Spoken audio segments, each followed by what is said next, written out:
Quranic exhibition department of archives archaeology को हम belong करते हैं, तो हमने यहाँ पे एसपीएस म्यूज़ियम में इनेकाद किया है कुरानिक एग्जीबिशन का। That was week long and it started from 23rd of this month and it will end by today positively.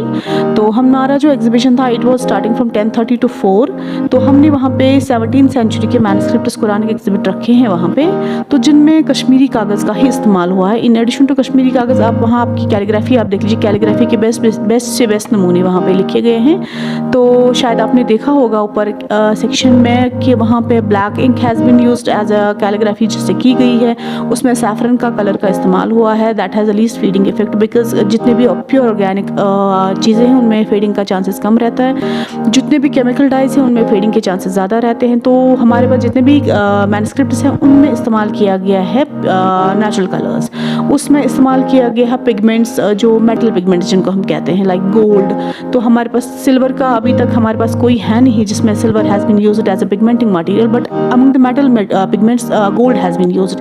We have some of the manuscripts where gold has been used as a metal pigment.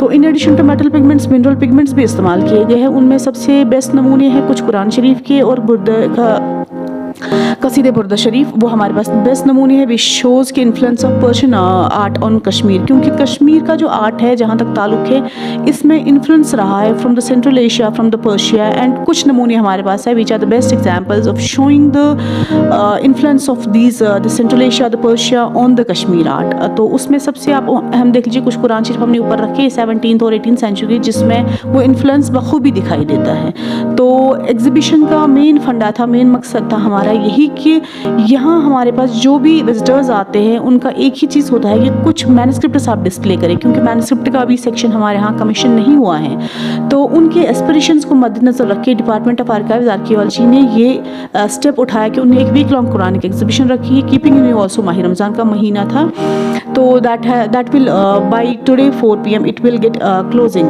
तो इंशाल्लाह इसमें बहुत अच्छे रहे हैं बच्चों के तासुरात, जो भी visitors rest of the visitors उनके बहुत अच्छे रहे हैं कि ये होना चाहिए, ऐसे एग्जीबिशंस होनी चाहिए। ऑल दो और जो हमारा एज पर शेड्यूल होता है उसमें हमारी एग्जीबिशंस रहती है। कभी कभार हम in addition to those exhibitions कुछ स्पेशल एग्जीबिशंस भी लगवा देते हैं। कीपिंग इन व्यू तो जो हमें ऑडियंस कभी कभार डिमांड करती हैं कि ये एग्जीबिशंस होनी चाहिए, तो we do on the basis of the जो ऑडियंस हमें डिमांड करती है। म्यूजियम्स अगर ऑल थ्रू द वर्ल्ड हम देखेंगे कि म्यूजियम्स में कैसे कलेक्शन आती है, पूरे वर्ल्ड की अगर म्यूजियम्स में हम देखेंगे we have various policies regarding how we can enrich the collection. तो गवर्नमेंट ने कुछ पॉलिसीज रखी है through which we can enrich our collection on the yearly basis और समथिंग लाइक दैट। तो period has not been fixed although, but हमारे यहाँ government ने जो रखा है it is the yearly purchase policy. It is either through donations, it is either through excavations, through accidental discoveries. But हमारे यहाँ अगर मैन्युस्क्रिप्ट्स की बात करें जो अभी हमारी स्पेशल एग्जीबिशन लगी है इसमें हमने ईदर थ्रू डोनेशंस और either through purchases and some of the artefacts state तोशखाना से भी कुछ हमें मैन्युस्क्रिप्ट्स मिले हैं, क्योंकि जो स्टेट तोशखाना है वहाँ से ही हमें कलेक्शन मिली है जब म्यूज़ियम इस्टेब्लिश हुआ है। तो तोशखाना के बाद म्यूज़ियम ने कुछ डिवाइस की पॉलिसीज़ जो गवर्नमेंट्स हैं उन्होंने डिवाइस की पॉलिसीज़ जिसके थ्रू हम एनरिच कर सकते हैं कलेक्शन, वो मैंने अभी इससे पहले ही बोल दिया कौन कौन सी पॉलिसीज़ म्यूज़ियम अडॉप्ट कर सकती है फॉर एनरिचिंग द कलेक्शन। बस मैं सब लोगों से ये कहती हूँ आप अपना रिच कल्चरल पास्ट देखने के लिए म्यूज़ियम्स का विजिट करें, ना ही हमारी म्यूज़ियम का बल्कि ऑल थ्रू द वर्ल्ड, जहाँ पे जो है वो अपने इतिहास को देखने के लिए एक बारी at least through out the life एक बार एटलीस्ट अपने इतिहास को जानने की कोशिश कीजिए। बिकॉज इतिहास हमारा जो रूट्स है एंड जितने स्ट्रॉन्ग हमारे रूट्स होंगे उतना ज़्यादा हम फूलेंगे फलेंगे and we can take this to the for the posterity. Thank you.